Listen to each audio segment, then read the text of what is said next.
केतनो पे बरतियवा ना मानेला सन त लइकिया खिसिया के कहेली सन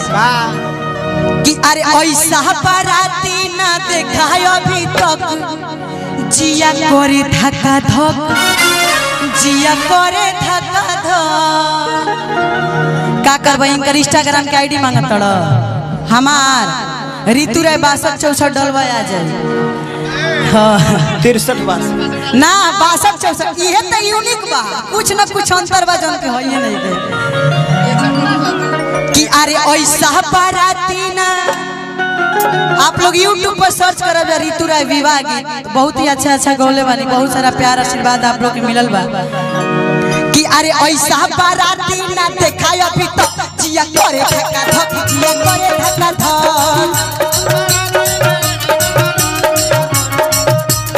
अरे ऐसा बराती ना देखा अभी तक जिया करे धक्का धक जिया करे धक्का धक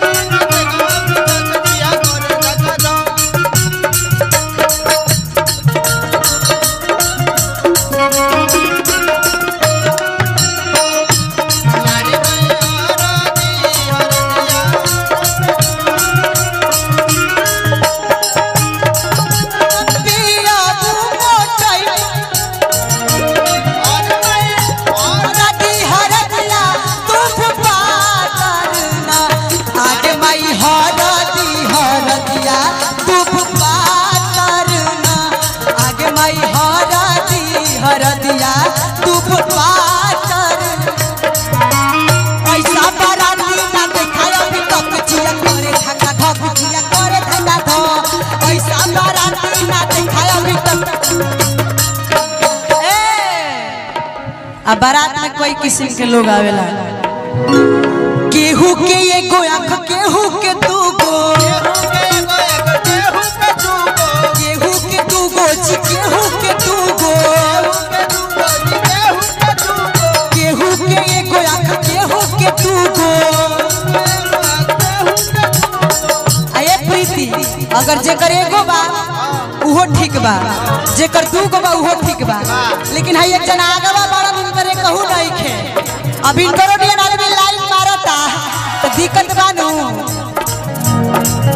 अरे कोनो के ये कोना टक टक टक जिया करे धक्का धक जिया करे धक्का धक अरे ऐसा बराती ना देखा अभी तक जिया करे धक्का धक जिया करे धक्का धक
जब एतनो पर बरतिया वाला थेर होला सन ना मानेला सन त लइकिया कहेली सन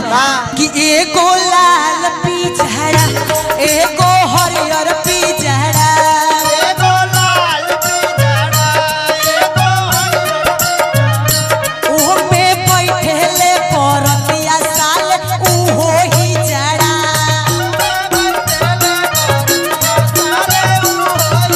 एगो लाल पिछड़ा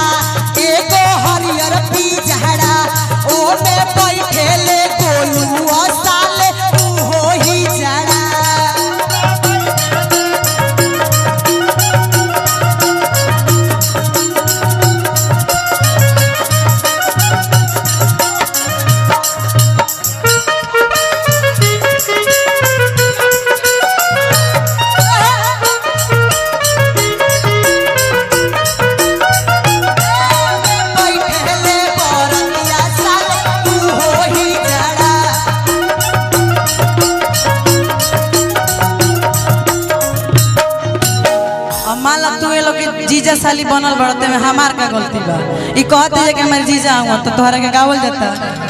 तब अब तो तू पुतहार न हाल बा काहे खातिर भाव दे दे तोड़ भाव देबे तो छाव में आइए जीवन जा आ कहे के औरी कि आरे खोल पिछड़ा हे